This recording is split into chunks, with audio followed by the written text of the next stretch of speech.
Assalamualaikum warahmatullahi wabarakatuh. Selamat pagi anak-anakku semuanya di kelas 11 IPA 3. Alhamdulillahirabbil alamin. Pagi hari ini kita masih bisa berjumpa, bisa bertemu walaupun dalam kondisi masih PPKM, sehingga kita bisa bertemu dalam suasana yang daring. Sebelum kita mulai, kita membaca bacaan basmalah bersama-sama anak-anak. Bismillahirrahmanirrahim. Anak-anakku, semoga dengan bacaan basmalah tadi kita senantiasa diberikan rahmat oleh Allah, diberikan kesehatan, dan semoga pandemi segera berlalu dan kita bisa bertatap muka seperti tahun-tahun sebelumnya. Anak-anakku semuanya di kelas IPA 3 SMA Negeri 6 Purworejo, alhamdulillah saya pantau dari absensi di Teams semuanya sudah hadir pagi hari ini. Yang izin tidak ada, yang sakit tidak ada. Kita melanjutkan materi yang berikutnya. Untuk pertemuan hari ini kita akan berdiskusi, kita akan mendalami materi dengan judul Masa Kejayaan Islam. Anak-anakku semuanya, Islam pernah jaya pada masanya, yaitu pada masa dinasti Abbasiyah. Nanti kita akan mendalami, kita akan mengkaji kompetensi dasar yang akan kita capai adalah menelaah perkembangan peradaban Islam pada masa kejayaan. Tujuannya kita mempelajari hal ini bahwa anak-anak setelah mengikuti kegiatan pembelajaran ini diharapkan untuk mengakui bahwa nilai-nilai Islam itu dapat mendorong kemajuan perkembangan Islam pada masa kejayaan. Yang kedua, kita semuanya bisa hidup rukun dan kompetitif dalam kebaikan sebagaimana implementasi nilai-nilai perkembangan peradaban Islam pada masa kejayaan. Yang ketiga, anak-anak bisa mencermati adanya hikmah dan manfaat dari peradaban Islam pada masa kejayaan. Baik anak-anakku semuanya, yang pertama adalah kejayaan Islam itu pada dasarnya dibagi menjadi 3 periodisasi. Periode yang pertama adalah periodisasi sejarah Islam. Periodisasi yang kedua adalah periode kemajuan Islam pada periode klasik. Yang ketiga kita akan membahas tentang tokoh-tokoh kejayaan Islam. Jadi siapa tokoh yang benar-benar pada masa itu membawa Islam kepada dunia yang bersinar harum namanya. Anak-anakku sekalian, Pak Guru sebelum memulai pelajaran tadi sudah menayangkan video, sudah bisa disimak sambil anak-anak absensi. Maka dari video yang sudah diamati itu nanti anak-anak diskusi secara daring melalui kolom chat yang sudah Pak Guru sediakan. Anak-anak cukup menuliskan satu tanggapan saja diskusinya, fokus kepada video yang tadi sudah diamati di awal pembelajaran pada saat anak-anak sambil absensi. Pertama kali periode sejarah Islam. Islam yang pertama, Islam pada masa klasik. Islam ini terjadi pada kurun waktu tahun 650 sampai 1250. Periode klasik ini merupakan periode kejayaan Islam yang dibagi ke dalam 2 fase. Fase yang pertama yaitu fase ekspansi dan integrasi, perluasan dan penyatuan wilayah-wilayah kekuasaan. Yang kedua adalah fase disintegrasi. Jadi setelah integrasi ada juga disintegrasi. Itu masuk ke dalam periode klasik. Periode sejarah Islam yang kedua adalah periode pertengahan, yaitu antara tahun 1250 sampai 1800 Masehi. Pada periode pertengahan ini merupakan periode kemunduran Islam. Juga dibagi dalam 2 fase anak-anakku semuanya. Fase yang pertama, fase kemunduran, yaitu tahun 1250 sampai 1500, kurang lebih 250 tahun Islam mengalami kemunduran. Kedua fase, munculnya 3 kerajaan besar yang dimulai dengan zaman kemajuan dan zaman kemunduran. Jadi ada maju, ada mundur, ada berkembang, ada konflik, ada peperangan. Karena pada saat itu ada sultan, ada khalifah yang berfokus kepada perluasan wilayah, ada yang berfokus pada ilmu pengetahuan. Jadi semuanya saling mengisi, saling dinamis, dan nanti pada saatnya sampai kepada puncak kejayaan Islam. Yang ketiga, anak-anakku sekalian, adalah periode modern. Islam pada modern ini itu terjadi tahun 1800, ini sudah era-era kemarin ya, sampai hari ini, sampai sekarang. Itu periode kebangkitan umat Islam dengan munculnya pembaharuan Islam. Yang tokoh-tokoh modernis misalnya Fathur Rahman, kemudian banyak sekali. Kita akan membahas satu persatu dari masa kejayaan di masa dinasti Abbasiyah. Konsep yang ketiga, submapnya adalah kita akan menguak tokoh-tokoh pada masa kejayaan Islam. Satu, Ibnu Rushd. Ibnu Rushd ini nama lengkapnya adalah Abu Al-Walid Muhammad Ibnu Rushd. Dia lahir di Cordova, kalau sekarang namanya Spanyol, pada tahun 520 Hijriah, dan wafat di Marrakesh. Marrakesh itu Maroko, karena Maroko itu tulisan bahasa Arabnya Mim, Ro, Ka, dan Sin.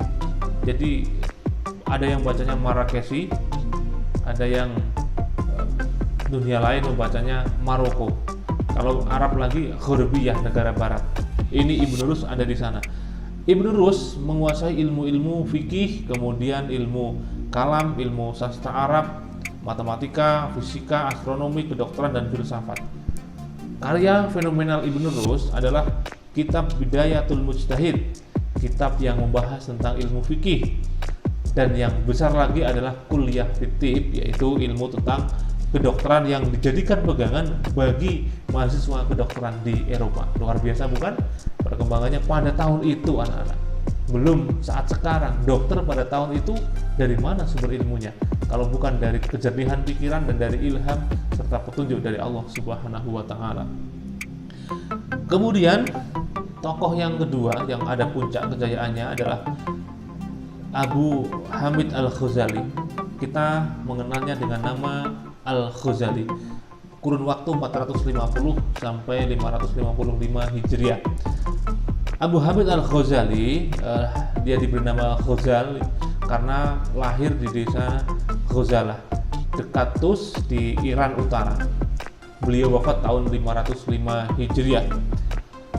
Al-Ghazali terkenal dengan kitab yang fenomenal yang besar bernama Ihya Ulumuddin. Jadi beliau pakar, memang bapaknya tasawuf. Dan nama Ihya Ulumuddin di Indonesia menjadi nama-nama pesantren, nama-nama pondok pesantren, madrasah diniyah, dan lain sebagainya. Di Cilacap ada namanya Ihya Ulumuddin, pesantren dan universitas. Kemudian selama 10 tahun dia tinggal di Damaskus, Yerusalem, Mekah, Madinah, dan Tus. Dia berjasa sekali dengan umat Islam karena membawa dari dunia pendidikan, dan dia di akhir usianya mendalami atau ada di bidang tasawuf yang sampai sekarang dipedomani oleh kita semuanya. Yang ketiga adalah masa kejayaan, yaitu Al-Kindi. Siapa yang tidak mengenal Al-Kindi, anak-anak? Al-Kindi nama lengkapnya Ya'qub bin Ishaq Al-Kindi, yang lahir di Kufah tahun 805 Masehi dan wafat di Baghdad, Iran tahun 873 Masehi. Al-Kindi merupakan cendekiawan muslim yang produktif. Hasil karyanya di bidang-bidang filsafat, logika, astronomi, kedokteran, ilmu jiwa, politik, musik, dan matematika. Al-Kindi berpendapat bahwa filsafat tidak bertentangan dengan agama karena sama-sama membicarakan tentang kebenaran. Al-Kindi merupakan satu-satunya filosof dari Arab. Ia disebut Failasul Arab atau filosofnya orang Arab. Berikutnya yang keempat, siapa lagi yang tidak mengenal Avicenna, atau bahasa lainnya Ibnu Sina, bapaknya ilmu kedokteran. Dia yang melahirkan satu karya fenomenal yang dipakai ilmu kedokteran di seluruh penjuru dunia, namanya Al-Qanun Fit-Tibb, atau undang-undang kedokteran, atau pedoman atau ensiklopedi tentang kedokteran. Nama lengkapnya adalah Abu Ali Al-Husain Ibnu Abdullah Ibnu Sina, lahir di Afsyana dekat Bukhara. Nah, Bukhara ini Bukhari nanti yang ada Imam Bukharinya. Bukhari sama. Ibnu Sina belajar bahasa Arab, geometri, fisika, logika, ilmu hukum Islam, teologi Islam, dan ilmu kedokteran. Pada usia 17 tahun ia telah terkenal dan dipanggil untuk mengobati Pangeran Samani Nuh bin Mansur usia 17 tahun karena kecerdasan beliaunya.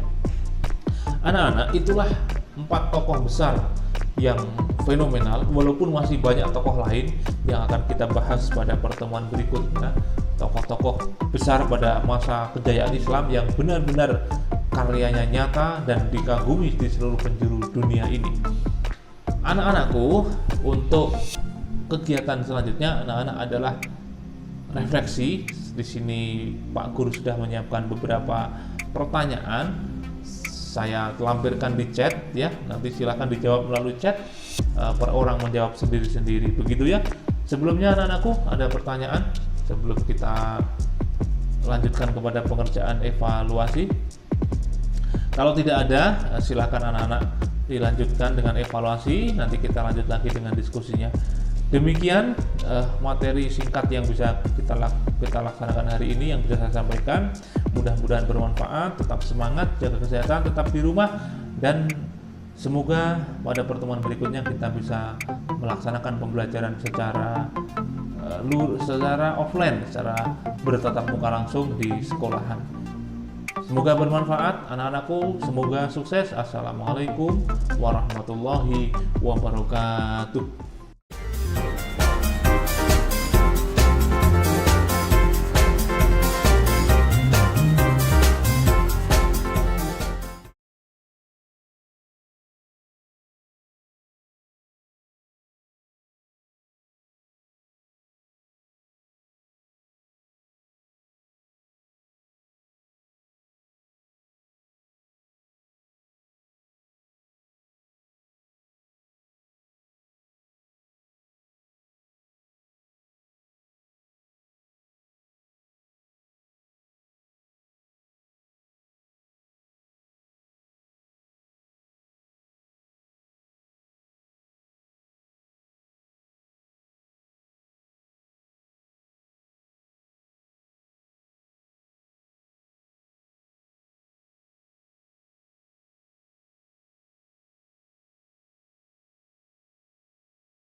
dilanjutkan dengan evaluasi, nanti kita lanjut lagi dengan diskusinya. Demikian materi singkat yang bisa kita laksanakan hari ini, yang bisa saya sampaikan. Mudah-mudahan bermanfaat. Tetap semangat, jaga kesehatan, tetap di rumah, dan semoga pada pertemuan berikutnya kita bisa melaksanakan pembelajaran secara offline, secara bertatap muka langsung di sekolahan. Semoga bermanfaat anak-anakku, semoga sukses. Assalamualaikum warahmatullahi wabarakatuh.